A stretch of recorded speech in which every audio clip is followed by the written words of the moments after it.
las áreas que hemos leído y hasta hoy, entendemos que a Pablo le incomodaba, ya que este era justamente una iglesia fundada por nuestro Señor Jesucristo, por la cual Pablo había levantado, pero que ahora se estaba contaminando, ahora estaba perdiendo su identidad, estaba perdiendo el fundamento que es Jesucristo y estaban metiendo otro tipo de fundamento, ¿no? Olvidándose del evangelio de Jesucristo y de la muerte de Jesús en la cruz, por la cual ellos habían creído antes. Y ahora entramos a este tema de la inmoralidad. Yo sé que la semana pasada, creo que ustedes han estado, antepasada, han estado bastante hablando de la inmoralidad. Y pues bueno, en algún momento también nos tocaba a nosotros hablar un poco de esto. Bueno, se dio las cosas así, digamos, porque los grupos de GDC también han estado hablando, yo creo, de ello. Pero ahora vamos a verlo nosotros de otro punto de vista cultural, social y dentro de la iglesia. Entonces, nuestra hermana Abigail justamente había leído el texto, y lo voy a leer aquí. Dice, de cierto se oye que hay entre vosotros fornicación, y tal fornicación cual ni aún se nombra entre los gentiles, tanto que alguno tiene la mujer de su padre. Entonces, como ustedes ya lo han leído, igual yo los voy a leer, pero lo vamos a ver, algunas cosas que no he puesto aquí dentro del Word, los voy a explicar también. Entonces, Pablo se ha enterado, porque cuando habla acerca de se oye, que quiere decir que Pablo no está presente. Eso está escrito ahí justamente como les he puesto. O sea, Pablo no está presente en la iglesia, ¿no? Que los líderes habían ido justamente, o le habían mandado una carta en todo caso a Pablo y le habían comentado lo que estaba sucediendo en la iglesia. Ya ustedes saben que anteriormente habíamos visto que también a Pablo le habían comentado que en la iglesia había problemas, o sea, había discusiones entre hermanos, ¿no?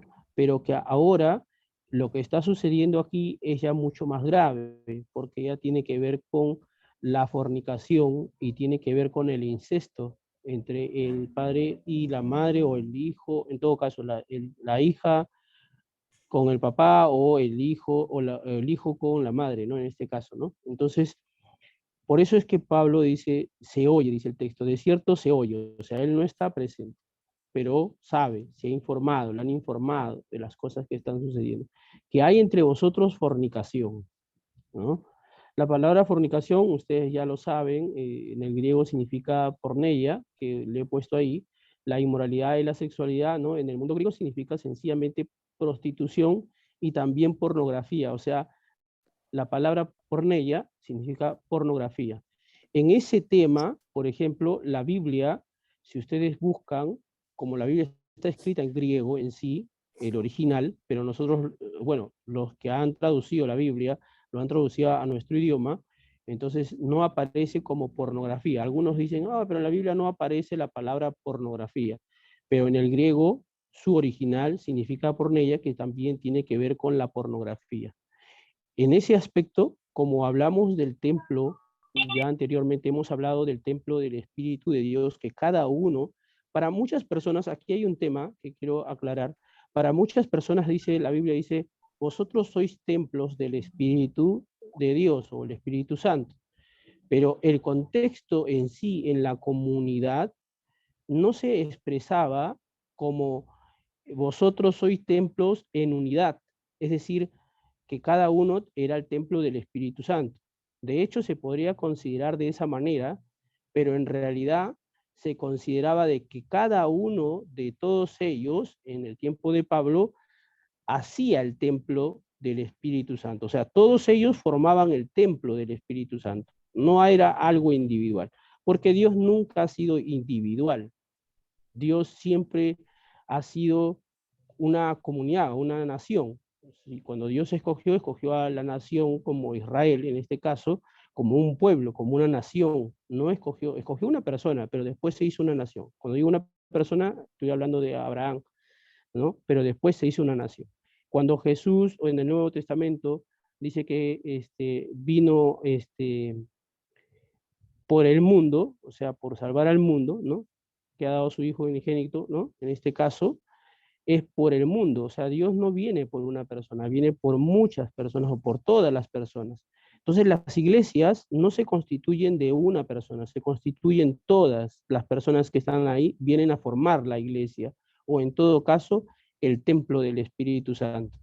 Ahora, este tema que hemos leído, por ejemplo, tiene un tema muy delicado, porque si uno de ellos, o sea, en este caso de la fornicación que estamos hablando ahorita, o, o en este caso la pornografía, que también podría hablarse, si alguno de ellos estaba viviendo una inmoralidad, automáticamente afectaba a todos los demás. No era que afectaba solamente a una persona, sino afectaba a toda la sociedad o toda la comunidad cristiana. ¿Mm? Vamos a leer un poco porque Levíticos 18 justamente nos habla un poco de esto, de la inmoralidad, cuando dice, y también pornografía que hemos leído, por tanto, era aberraciones sexuales extramaritales, ¿no? Incluyendo el homosexualismo. Eso también lo vamos a ver en un texto que no se lo he pasado a Josué, pero lo vamos a ver. En Levíticos 18, 7, ¿lo puedes poner ahí, Josué, por favor?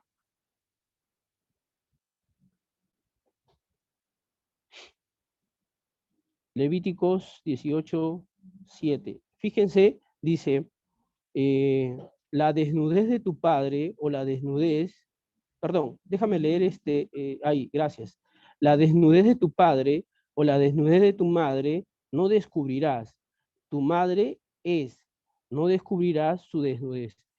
En ese contexto no está hablando de que caray, el hijo ha visto la desnudez de su madre, es decir, como que hubiese salido de la ducha, ¿no? Y la ve desnuda y dice, ah, pero la vio. No, de ese contexto no está hablando. La palabra desnudez estaba diciendo que el hijo se estaba acostando con, en este caso, con la madre. Entonces, o la hija vio la desnudez de su padre, pero la desnudez no significa eso, significa que se había acostado. Entonces ahí dice, la desnudez de tu padre debería ser la mujer o la hija que se acueste con su padre o el hijo que se acueste con su madre, no lo descubrirás. O sea, quiere decir que no te acostarás. Tu madre es, no descubrirás su desnudez. O sea, que no tengas acto sexual. El siguiente versículo, por favor, Josué, no, ahí creo que te puse el 8 también, creo, ¿verdad? El versículo 8, ¿sí? De Levíticos 18, 8, te puse, A ver, ¿sí? Sí está, ¿no? Ahí está, el sí, versículo sí, 8, sí, está más abajo, ahí lo pongo, ahí lo pongo. por favor. Yo lo voy leyendo acá, mientras Josué lo pone ahí en la pantalla. Dice, la desnudez de la mujer de tu padre no descubrirás, es la desnudez de tu padre. O sea, en ese contexto estaba siendo prohibido. O sea, el hijo o la hija, tanto para con el padre o con la madre, era cuestión solamente del padre y la madre de poder ver su propia desnudez. O sea, en este caso, las dos personas que están casadas.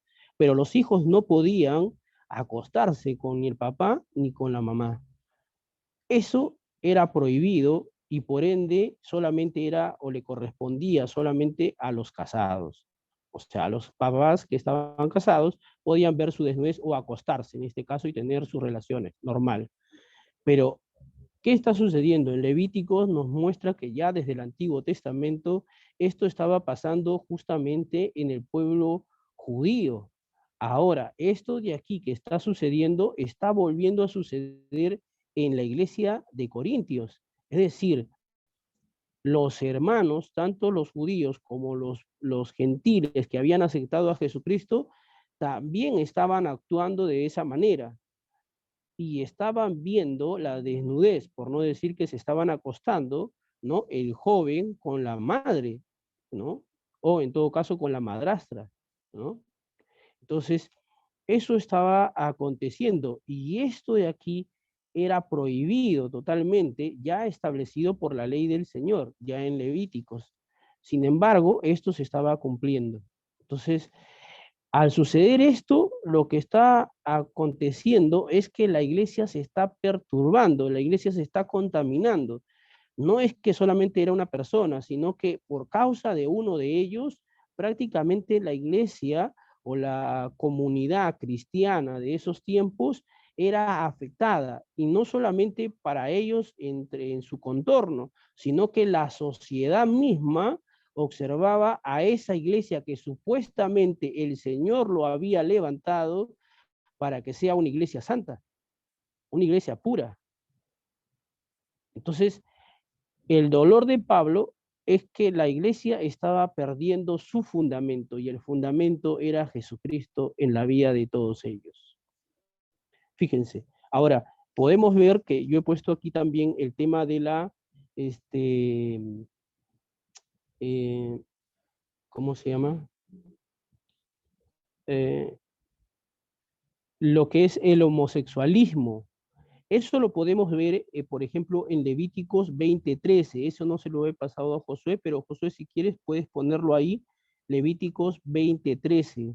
O si alguien tiene su Biblia, que pueda dar lectura para que veamos qué es lo que estaba sucediendo también en ese contexto de su tiempo en Levíticos, ¿no?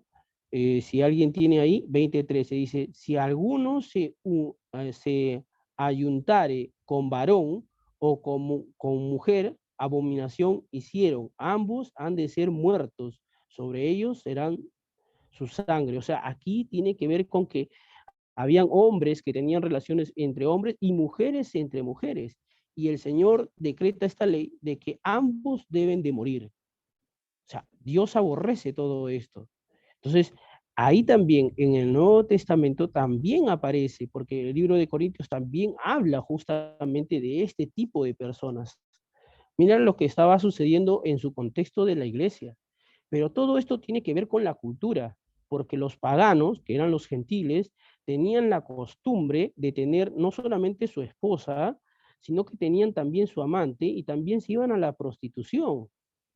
Pero lo que ellos aborrecían, mira, siendo ellos pecadores, o sea, los gentiles, lo que ellos más aborrecían, a pesar de que ellos sabían que lo que estaban haciendo era malo y que estaban pecando, pero lo que más aborrecían era, en este caso, el incesto.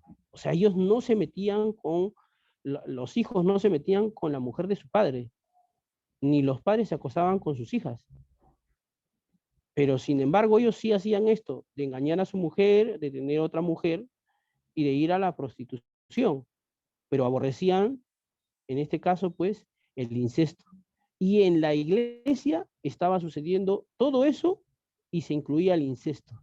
Por eso es que Pablo dice allí en el texto, y tal fornicación cual ni aún se nombra entre los gentiles, tanto que alguno tiene la mujer de su padre. O sea, esto era mucho más grave ya. Era lo peor que pudo haber sucedido. Algunos podrían decir hoy en día, hermano, eso ya no se ve en la iglesia. De hecho, yo podría decir también que ya no se ve en ese contexto. Posiblemente haya ese tipo, pero puede ser que sea escondido. Fíjense que los mormones sí tienen esa costumbre de hacerlo, ¿ya? Los mormones a escondidas, su historial es muy conocido por esa parte, de que ellos sí hacen esas cosas todavía. Pero viéndonos a nuestro contexto cristiano, uno diría, eso ya no pasa, eso ya no sucede. Posiblemente sea porque nuestra cultura es diferente a las que ellos tuvieron en su tiempo, pero yo diría que sí pasa en otro contexto. Por ejemplo, los padres que violan a sus hijas. No porque ellas quieran tener relaciones, sino que hay violaciones, hay abuso sexual. Hay personas que todavía no han cambiado su naturaleza vieja por la naturaleza en la que Dios los ha llamado, siendo transformados para Cristo. Entonces todavía hay violaciones, que a eso se le podría decir inmoralidad. O también acerca de la pornografía, porque todavía hay personas jóvenes, adolescentes y adultos inclusive, que todavía están en la pornografía, que ven pornografía y ellos actúan con su propio cuerpo, esto quiere decir la masturbación, y por ende están también en la inmoralidad. Entonces, esto afecta a la iglesia. Sus acciones, sus actitudes, lleva a que sea pues en ese contexto aborrecido, porque los hermanos allí, sabiendo algunas cosas que suceden dentro de algunos hermanos, no los exhortan, simplemente le dicen, deja de hacer esto. Pero vamos a ver más adelante qué es lo que realmente sucede con el apóstol Pablo, porque el apóstol Pablo los invita a sacarlos de la comunidad. Vayamos un poco, ya ustedes ya han leído, ahora vamos a leer el capítulo 2, el versículo 2, porque como ya lo han leído, solamente quiero darle un resumen a esto. Josué, ¿puedes poner el versículo 2, por favor?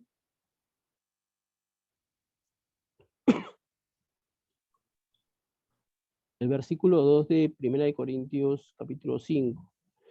Ahí nomás déjalo. Antes de pasar al capítulo 2, quería hacerles una referencia, que la forma en la que también vemos es que la mujer del padre era una propiedad privada, y eso sí es importante porque afectaba mucho.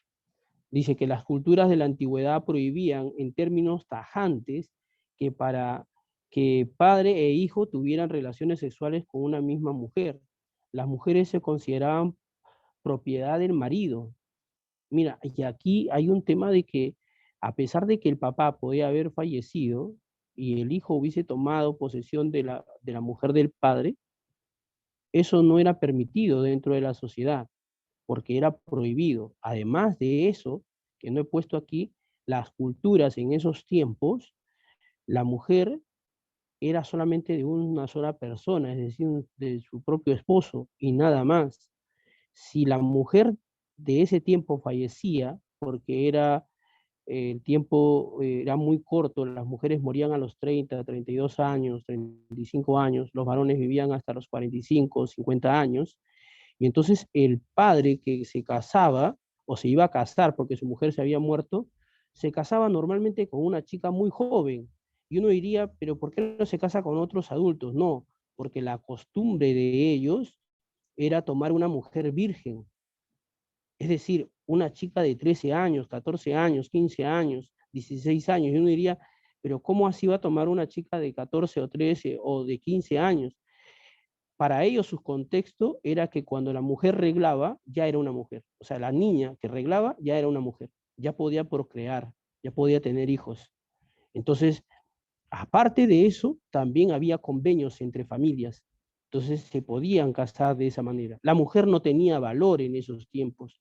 La mujer no tenía ni siquiera voto. Entonces la mujer aceptaba todo lo que se le decía que tenía que hacer. Por eso, por ese contexto es que los viudos podían tomar cualquier mujer que era virgen y joven. Ahora, como ustedes han leído, si el padre moría y el padre tenía hijos jóvenes, de hecho, el joven que veía pues a su madrastra muy joven, también casi similar a su misma edad, podía ser seducido, obviamente, ¿no? Por la belleza de su mujer, de su padre, y podía terminar justamente en eso que viene a ser el incesto, o en todo caso relaciones inmorales, que estaban prohibidas en todo el aspecto. Ahora, si el padre moría, a pesar de que haya muerto, la sociedad, en este caso, pues, la sociedad los despreciaba a ellos. Entonces, todas estas cosas estaban sucediendo en la iglesia de Corinto. Fíjense la magnitud del pecado que había, a pesar de que todos aquellos líderes que habían recibido, o la iglesia en general, habían recibido los dones espirituales, sin embargo, ellos no estaban viviendo como verdaderos cristianos, sino más bien como verdaderos carnales, como hombres que no hubiesen conocido a Dios y que vivían en el pecado.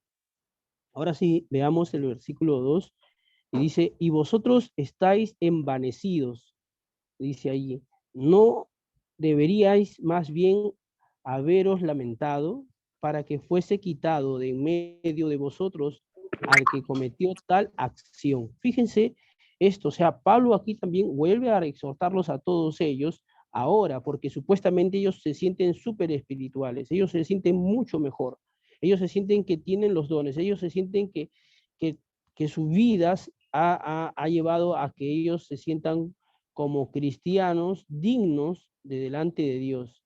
Pero sin embargo, ellos no hacen lo correcto, porque si fueran cristianos transformados y no viviendo en su carne, hubiesen exhortado al que cometió este pecado. Sin embargo, ellos permitían eso. O sea, ellos ignoraban estas cosas o aceptaban en todo caso. Ellos eran permisibles a estas acciones. Y por eso es que Pablo los reprende a ellos. Ustedes dicen que son espirituales, pero no lo hacen, no lo demuestran. Viven en una vida carnal, están envanecidos, están orgullecidos de lo que ustedes han recibido, que vienen a ser los dones, pero se han olvidado de lo más importante, que es el Evangelio de Jesucristo y de vivir en santidad. Todas esas cosas que están escritas ahí están perfectas, pero además lo que les estoy diciendo. Entonces, dentro de ello está que en la vida cristiana nosotros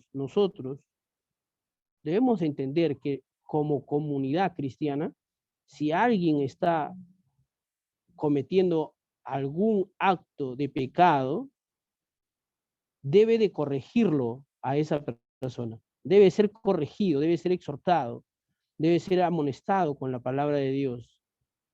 Porque si no se hace, si no se corrige, entonces aquel que sabe también es parte de ese pecado. Aunque no lo haga, él está siendo partícipe porque él sabe ese pecado y no se lo dice a esa persona, no le exhorta, sino más bien dice, bueno, ese es tu problema. No es su problema, es el problema de toda la comunidad, porque por causa de ese pecado afecta a toda la iglesia, porque todos somos templos del Señor, todos somos miembros del Señor, todos vivimos en una comunidad con el Señor. Entonces, ¿qué sucedía en ese contexto social en el que ellos vivían, en el tiempo de ellos? Que si uno fallaba, si uno pecaba, si uno vivía en la inmoralidad, en la fornicación o en el incesto, automáticamente era rechazado y automáticamente era despojado de la comunidad. Hoy en día es muy diferente porque alguien dice, no, pero ¿cómo lo vamos a exhortar? No, es que hay que hablarle bonito, no, es que no le podemos decir así, se va a ir de la iglesia. Ese es nuestro pensamiento, esas son nuestras ideas, porque decimos, no, el Señor nos exhorta con amor, sí, pues con amor, pero con amor y autoridad de hacerle ver su pecado, de que el hombre debe de cambiar. Hoy no se hace eso, hoy no se dice eso. Imagínense pues, vamos a hacer un ejemplo, ¿no? El que canta, el que está en el ministerio, o el que predica, o el que está en el diaconado, o en cualquier ministerio. Imagínense una persona creyente, que supuestamente es creyente, y que se suba pues a tocar en la música, cualquier instrumento, pero él está en pecado. De repente está en la fornicación, o de repente está en la masturbación, o de repente está en otros actos, como de repente habla lisuras, o roba, o ofende, o insulta. Él automáticamente, si alguien sabe que él está haciendo eso, pero le permiten tocar, prácticamente está contaminando el ministerio de alabanza. Está afectando justamente la relación de todos los demás para poder servir a Dios, para que la presencia de Dios pueda descender. Entonces, esas cosas, esos detalles, el que predica puede predicar muy bien, pero su corazón puede estar lejos de Dios, puede estar actuando en pecado. Entonces, cuando él predica, él puede predicar bien, pero de repente las palabras no llegan al corazón de las personas, tal vez no son transformadas, porque justamente su pecado no puede permitir que la presencia de Dios llegue con su palabra, porque él vive en el pecado. Entonces todas estas cosas afectaban dentro de la iglesia a todos ellos. Y es ahí donde Pablo decide que es mejor sacarlo de la iglesia y entregarlo a Satanás. Eso vamos a verlo en el versículo 5, pero yo me estoy adelantando a varias cosas para que ustedes puedan tener una idea ya.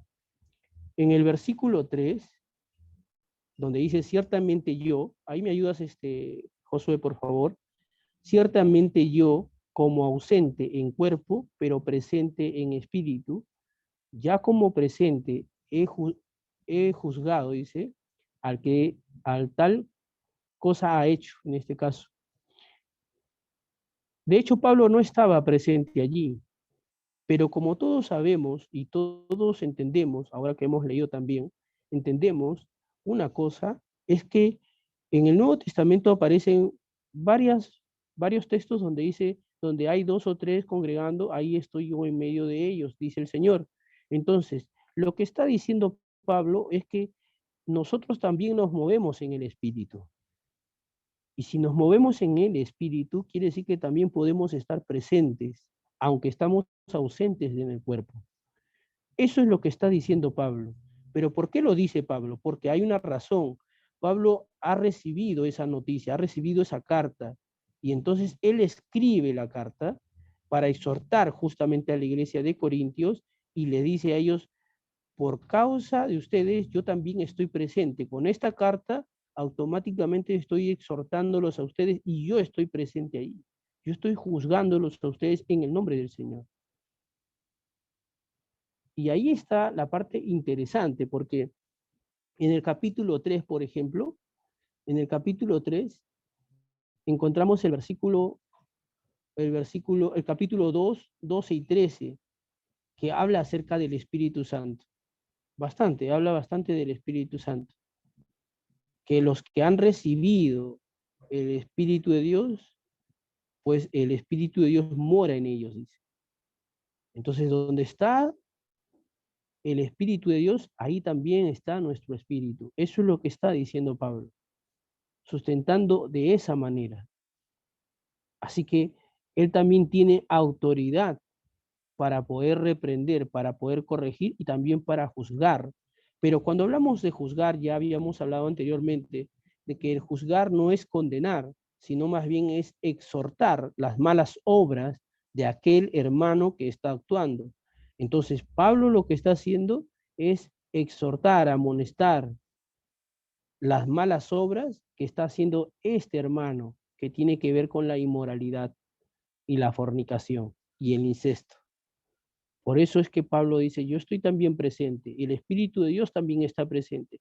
Pero ¿cuándo sucede esto? Cuando todos están reunidos, porque él mismo lo dice en el versículo 4, que lo vamos a leer más adelante, pero él mismo lo dice, ciertamente yo, dice en el 3, como ausente en cuerpo, pero presente en espíritu, ya no como presente, perdón, ya como presente he juzgado al que tal cosa ha hecho. ¿Y qué va a juzgar? Lo va a sacar de la comunidad por sus malas acciones. Fíjense,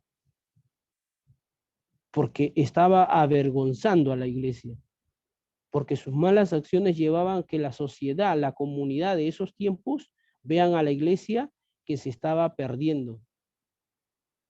Por eso es que Pablo dice, antes de que sigan perdiéndose, mejor es sacarlo de la comunidad y echarlo fuera, donde echarlo fuera o entregarlo a Satanás. Eso está en el versículo 5 que no lo he puesto aquí. Cuando ustedes lean el versículo 5, dice que se los va a entregar a Satanás, para que todavía inclusive dice pueda alcanzar salvación, o sea, dejarlo que se vuelva al mundo, porque si no puede vivir en Cristo, mejor que regrese al mundo, que se siga perdiendo. Tal vez en algún momento, después de haberse dado cuenta de lo que está haciendo, tal vez pueda regresar. Eso es lo que está diciendo el apóstol Pablo. Bien, vayamos al versículo 4, ¿sí? No los he leído todo porque ya prácticamente yo creo que ustedes al leer van a sacar sus propias conclusiones, pero les quiero dar eso, lo que afecta a una iglesia, a una comunidad cristiana. Nuestras malas acciones, nuestras malas actitudes, no solamente afectan a una persona, sino afectan a toda la comunidad. Todos somos miembros de Cristo. No es que uno sea miembro de Cristo nada más, sino que todos somos miembros de Cristo. Y al ser todos miembros de Cristo, todos formamos el templo del Señor o el cuerpo de Cristo. Entonces, si uno pecaba, afectaba a todos, dañaba toda la integridad de todos, porque la sociedad, la gente que observaba, miraba esa actitud y sacaban sus propias conclusiones y decían, esa iglesia no demuestra ser una iglesia supuestamente del Señor. En pocas palabras, avergonzaban o blasfemaban el nombre de Jesucristo con sus malas acciones. Hay que tener cuidado allí, chicos. Nosotros no vivimos una vida cristiana mediocre, vivimos una vida cristiana en la que hemos creído en Jesús como nuestro Señor y Salvador. Entonces, nuestras acciones, si alguien está viviendo en una vida desordenada, tenga en cuenta que no solamente se afecta a sí mismo, sino que afecta a los demás, afecta a la iglesia, afecta a la familia cristiana. Hay que tener en cuenta eso. Hay que tener un poco de honor, de respeto, de valorar las cosas del Señor, de reconocer quién nos ha llamado. Y eso es lo que no estaba pasando en la iglesia de Corinto. Ellos se habían olvidado de Jesús, se habían olvidado de Dios. Y en el último versículo que vamos a leer es el 4, dice, en el nombre de nuestro Señor Jesucristo, reunidos vosotros. Ahí está. Cuando ellos se reúnen, Pablo está justamente hablando de que él no solamente va a juzgar, sino que lo va a hacer en el nombre de Jesús, pero además la misma comunidad va a ser quien los va a echar a estas personas que están viviendo en la inmoralidad. O sea, no es que solamente alguien lo diga, sino es que la misma comunidad, al ver la maldad, al ver el pecado, la inmoralidad, la sexualidad y todo lo que tenga que ver con la inmoralidad en el pecado de la fornicación, el adulterio y todo lo demás, la comunidad que estaba reunida en el nombre del Señor y en el Espíritu Santo, el cual moraba en todos ellos, y también estaba reunido el Espíritu Santo allí y el Señor, sacaban a la persona que estaba viviendo en ese pecado. Imagínense la vergüenza de esa persona. Imagínense ustedes hoy en día de que si alguien está viviendo en esa actitud, en esa inmoralidad o cualquier acciones que tengan y de alguna otra manera alguien se pare en la iglesia o la iglesia misma saque a aquel que está viviendo en pecado. No solamente sería la vergüenza para él, sino también la vergüenza para la iglesia. En ese aspecto afectaba muchísimo todas estas malas acciones, todas esas actitudes que ellos vivían. Ahora, ojo, aquí entramos un poco al tema que de repente ustedes nunca han escuchado. Ya que estoy un poco avanzando con el tema, quiero hablarles algo. Ustedes son jóvenes y quiero decirles algo. El tema no estaba solamente en que el hijo se acostara con su madrastra y que era pecado. Hay muchas personas en su contexto, que voy a hablarles, muchas personas que me preguntan a veces, hermano, si mi hermana se casó con tal persona y luego se divorció, ¿se puede casar con otra persona? En su contexto cultural, en su contexto religioso, en su contexto judío, según la palabra de Dios como está escrita, aquel hombre que se casaba con aquella mujer, y hasta Jesús mismo también lo dijo, era mejor no divorciarse. Y por tanto, la mujer que se divorciaba no podía casarse con otra persona, porque justamente la escritura está que el hombre y la mujer se unan y sean uno solo, y que el hombre y la mujer nadie los separe. Y si se separan, Pablo también habló de que esa persona tenía que quedarse sola para esperar a ver si tal vez se podían reconciliar con su esposo. Entonces, en ese contexto nosotros tenemos que entender también que ya estamos hablando de la inmoralidad y si el papá murió y si la hija murió o la madre murió, perdón, y entonces alguien se puede casar, no, porque era una propiedad prohibida que no le pertenecía a esa persona. Ahora, en el caso de los jóvenes que cometen fornicación, en ese contexto el apóstol Pablo dice que si una mujer y un hombre se unen en el acto, son una sola carne. ¿Qué quiere decir esto?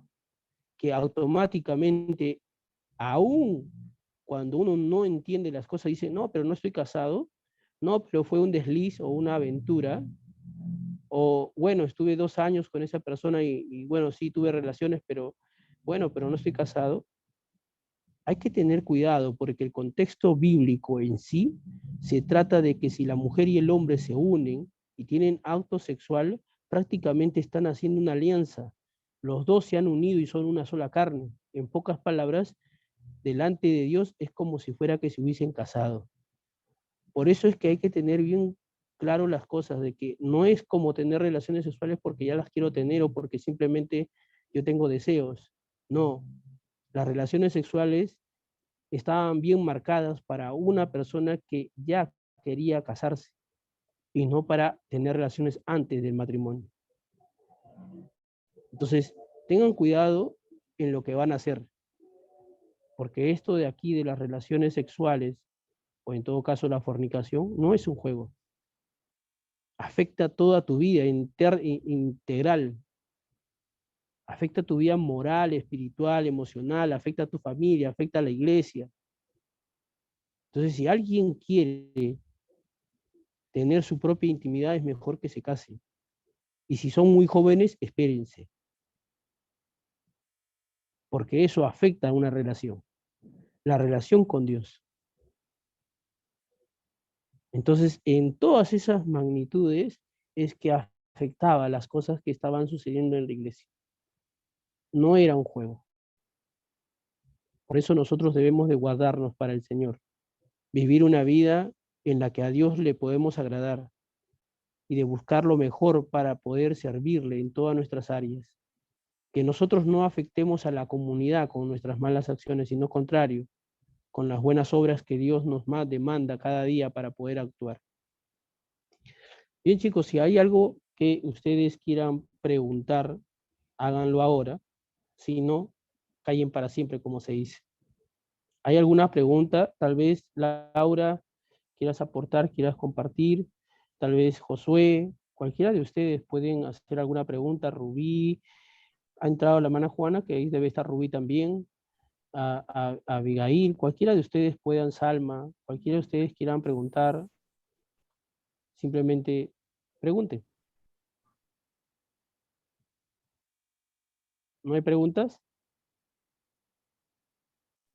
Hermano, Sí. sí, bueno, interesante el tema. Bueno, tengo, bueno, dos consultas, ¿no? Y creo que también pues, nos puede servir a todos, ¿no? En el caso de, a ver, en el caso de que, bueno, como usted dijo, ¿no? Lo que siempre, lo que pasa en cualquier ministerio, en una iglesia, ¿no? Cuando alguien está mal y en este caso, ¿no? Pues el tema está en fornicación u otro, afecta a todo el ministerio, ¿no? En ese caso, como en los tiempos de Pablo, ¿no? Lo sacaban o lo sacaban de la iglesia, ¿sí? Actualmente, ¿qué es qué sería lo ideal hacer, ¿no? En ese caso, ¿no? Si vemos, hablando fuera de fornicación o sea, en algún otro pecado, algún miembro está mal en algún ministerio o algo, ¿qué sería lo mejor hacer?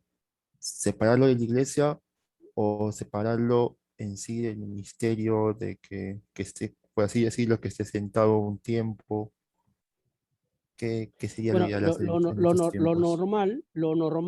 lo normal es que tiene un conducto, ¿no? Le dan una Mm. disciplina de 1 año.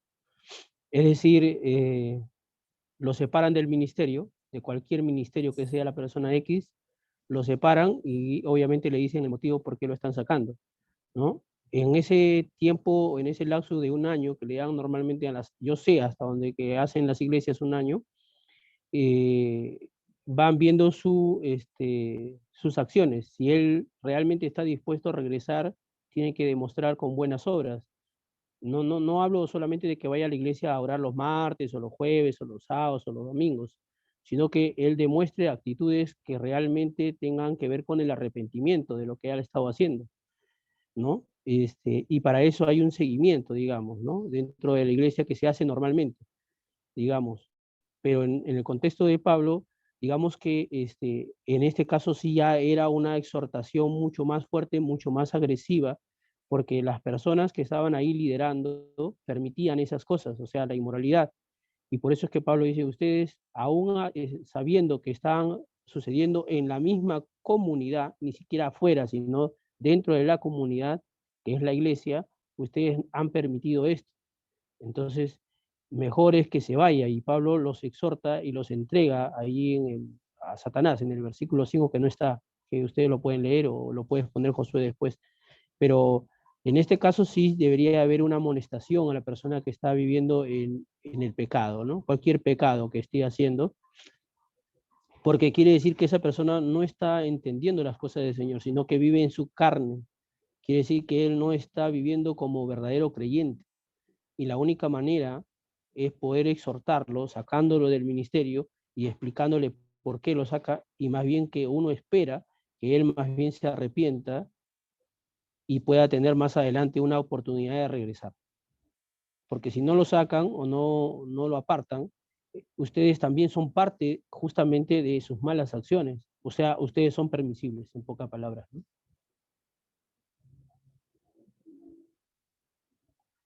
Bien. Otra Gracias, pregunta hermano. tenía Y Josué, otro creo. con lo último que estuvimos, sí, con lo otro que estuvo comentando, a ver, un momento, sí, sobre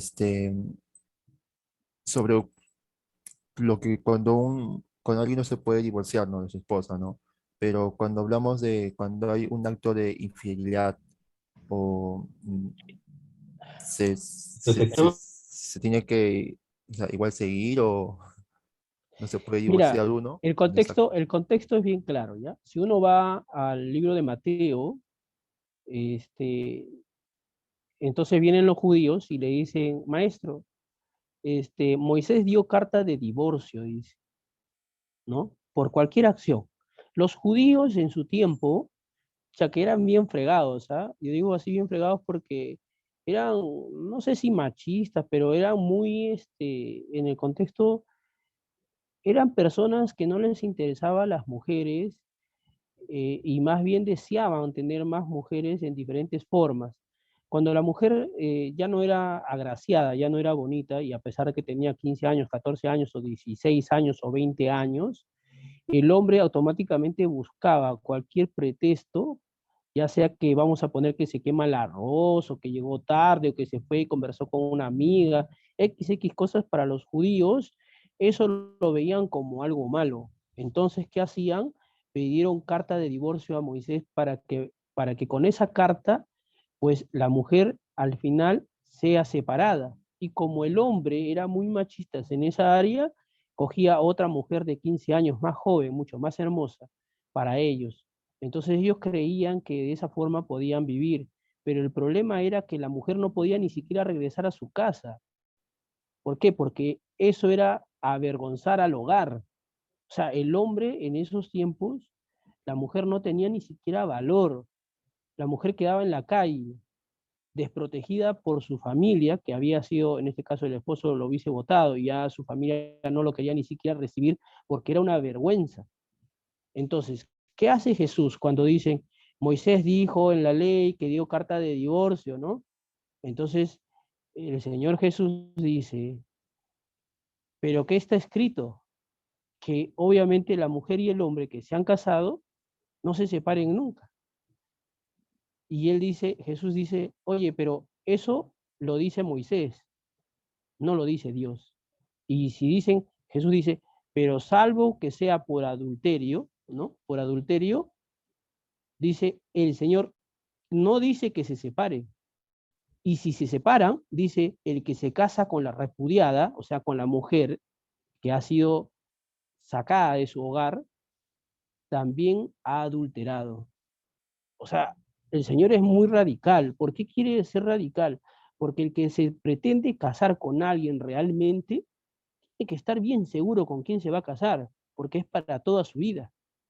No es que yo me caso hoy, bueno, yo estoy casado con mi esposa, tengo casi ya 9 años, en febrero voy a cumplir, y no es que de aquí yo decida, no, ya muchas peleas, muchas discusiones, vamos a suponer así, ¿no?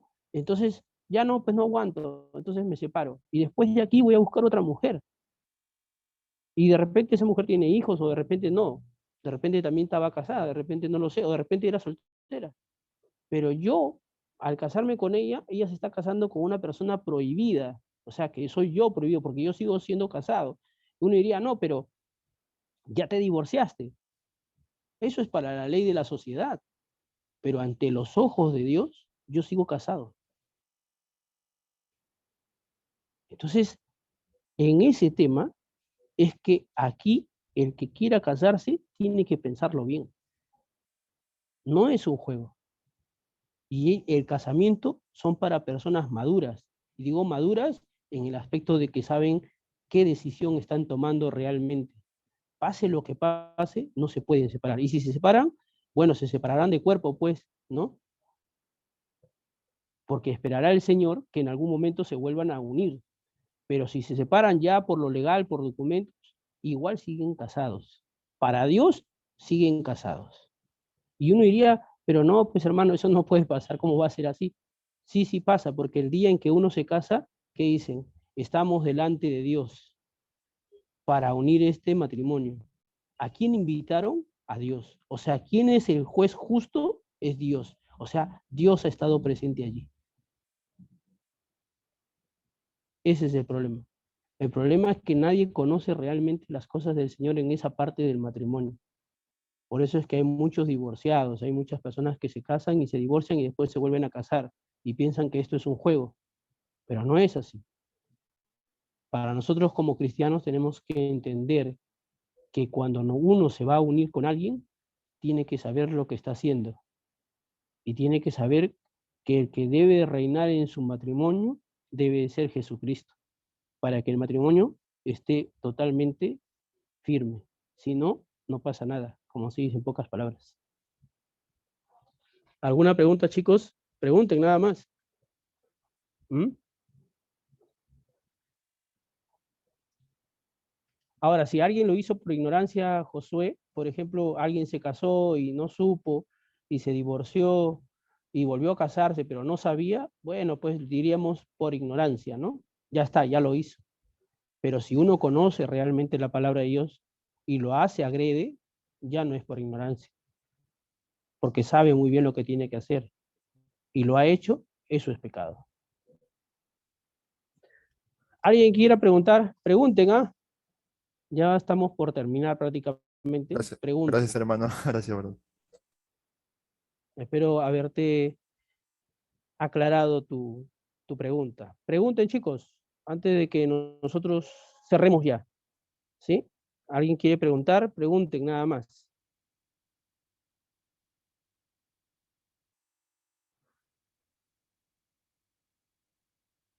Sin temor, ¿ah? Sean libres.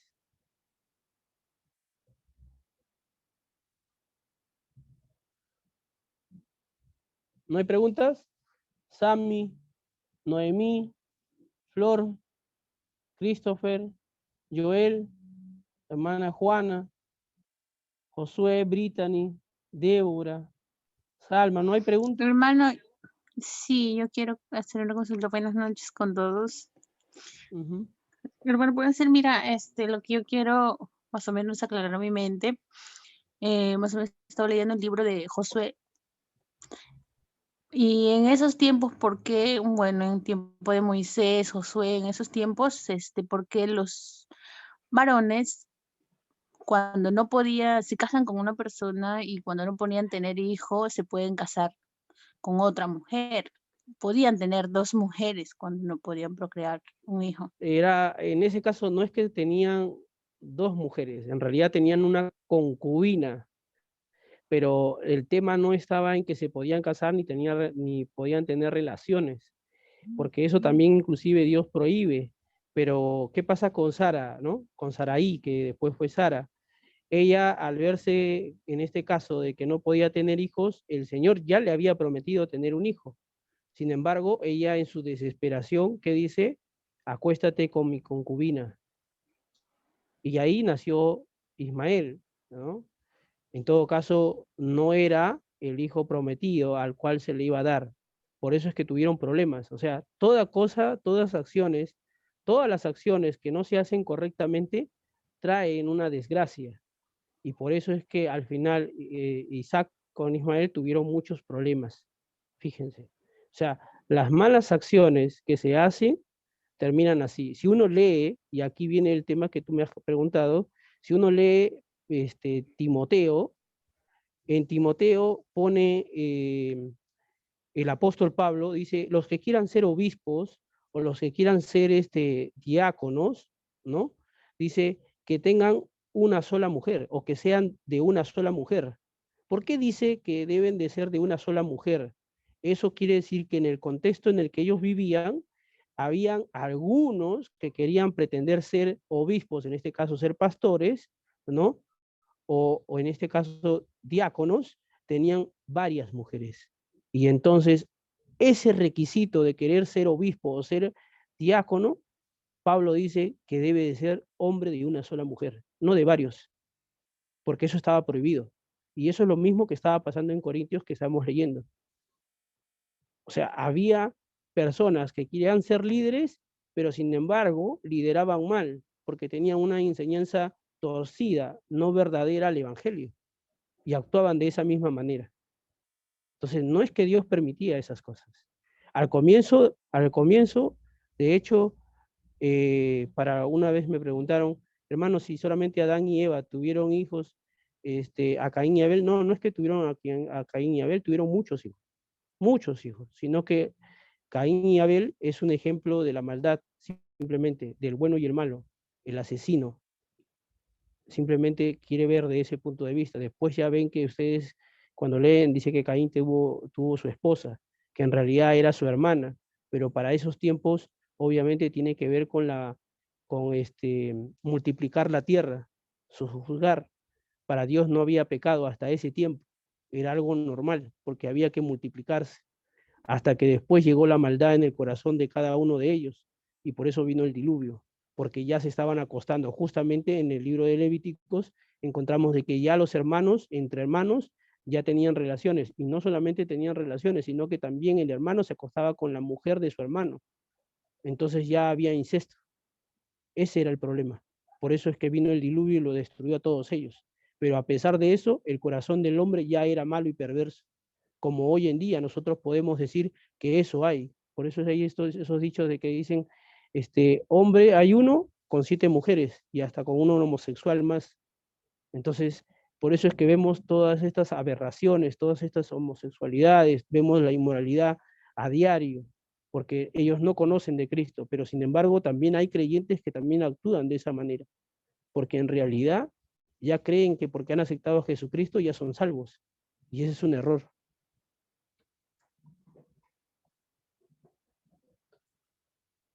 ¿Alguna pregunta más? Si es que te he podido ayudar ahí, creo, Sami. Pregunten, chicos, antes que nos vayamos. Hola, ¿están ahí?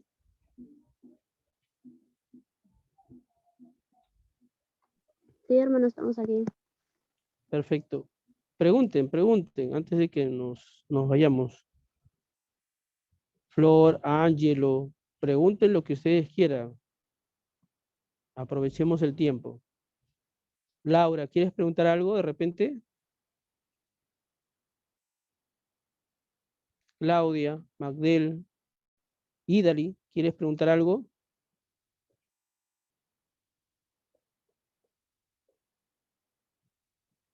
Uy, se quedaron callados. ¿Qué pasó? Salma, ¿quieres preguntar algo de repente? Brittany, Débora, Gabriela, Noemí. ¿Nada? Bien. Chicos, si ya no hay más preguntas, los invito a que puedan prender sus cámaras, por favor. Nuestro hermano Josué nos va a poder tomar una foto y con ello ya cerramos si es que no hay más preguntas. Por favor, prendan sus cámaras, ¿sí? Para poder orar. Gracias, Alma. Gracias, Laura. Gracias, Laura, de verdad, por estar con nosotros. Ella la vi el día domingo y dije, planté mi mirada y dije, ella tiene que entrar acá a una cita con Dios, sí o sí. Y gracias a Dios que no te has negado al poder participar aquí y bienvenido, Laura. Gracias, Josué, por prender tu cámara también. Josué Ramos. Prendan sus cámaras, por favor, para podernos tomar una foto. A ver, sí, Débora, Christopher, sí, hermana chicos, Juana, a ver, Abigail, ¿no? para aprender que vean sus cámaras, por favor. Joel, Flor, Noemí, Ángelo, ¿no? Idali.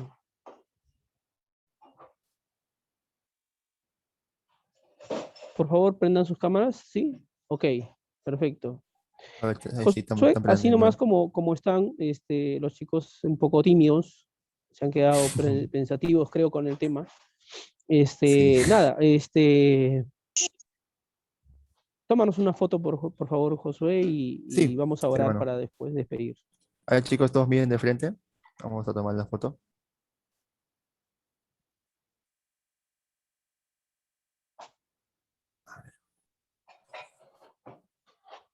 Listo. Listo, Ya vamos a está. orar. Josué, ¿nos ayudas con la oración, por favor, para despedirnos? Ok, ok, hermano. Gracias. Bien, chicos, vamos a orar, ¿sí? Vamos a orar y culminar esta reunión de hoy. Señor y Dios, te damos gracias, Padre, por habernos permitido estar aquí, Señor, aprendiendo una semana más de tu palabra, de lo que tú nos hablas en tu libro, Señor, de Corintios, Padre. Sabemos que hay mucho que aprender, Señor, de las épocas antiguas, Padre, lo cual tenemos que entenderlo, Señor, para poder también, en sabiduría, Señor, poder practicarlo también en estas fechas, Señor. Te damos gracias por la vida de cada uno de los jóvenes y adolescentes que se han conectado en esta noche, Padre. Aquellas personas también que se conectan por primera vez, Padre, te damos una calorosa bienvenida, Señor, a este grupo, Señor, de jóvenes y adolescentes que cada semana seguimos aprendiendo, Señor, de tu palabra, Señor. Gracias a nuestro hermano Armando, Padre, quien nos dirige, quien nos guía cada semana como siervo tuyo, Señor, para aprender juntos de la palabra, Señor. Haz que los demás chicos que no se han podido conectar, Señor, puedan conectarse la siguiente semana y esto que hemos aprendido hoy, Señor, aplicarlo durante también la semana. Te agradecemos, Padre, en el nombre de nuestro Jesús. Amén Amén. y amén. Chicos, antes de despedirnos, antes de poder salir de aquí, quiero decirles que la otra semana vamos a tocar un tema importante, pasen la voz a todos, va a ser acerca de la Santa Cena. Ya que los chicos se van a bautizar, vamos a verlo de un contexto histórico. ¿Qué es lo que pasaba ahí? ¿Qué sucedió? Porque Pablo justamente en el libro de Corintios también habla justamente de la Santa Cena y habla bastante. Y ahí había muchos problemas que estaban pasando. ¿Sí? No es, la Santa Cena no es como nosotros lo vemos en nuestro contexto de hoy, que es muy diferente. En el contexto de ellos tiene que ver con muchas cosas que de repente no lo hemos visto de una manera bíblica o en todo caso en su contexto de ellos en el que ellos vivían, ¿no? Entonces, inviten, pasen la voz a todos los chicos que estamos aquí conectados, a los que no han podido entrar, ustedes mismos participen invitándolos a los demás y si tienen amigos también invítenlos para que puedan participar y ser parte de una cita con Dios. Así que nada, un fuerte abrazo. Y si hay algo, chicos, algo que de repente por temor o por vergüenza o pucha, no, quiero preguntar, pero no sé, este, ahí está mi celular, llamen a ese número, terminando de aquí, me pueden seguir preguntando. Yo gustosamente de poder ayudarlos en lo que ustedes quieran preguntar y nada. Así que tienen la libertad, de verdad, yo soy su amigo Josué y los demás chicos ya, los que me conocen, saben que siempre quiero estar ahí compartiéndole algo o en todo caso enseñándoles algo que pueda servirle para su vida de ustedes también. Bueno chicos, Dios los bendiga y un abrazo, cuídense. Bendiciones hermano, cuídense, Hasta bendiciones. luego. Cuídense. Dios Bendiciones. lo bendiga, chicos. Gracias, bendiciones. Dios lo bendiga. Nos vemos el sábado. Bendiciones, Magdel, chicos. Magdel, no te olvides de llamarme. Nos vemos, cuídense, bendiciones.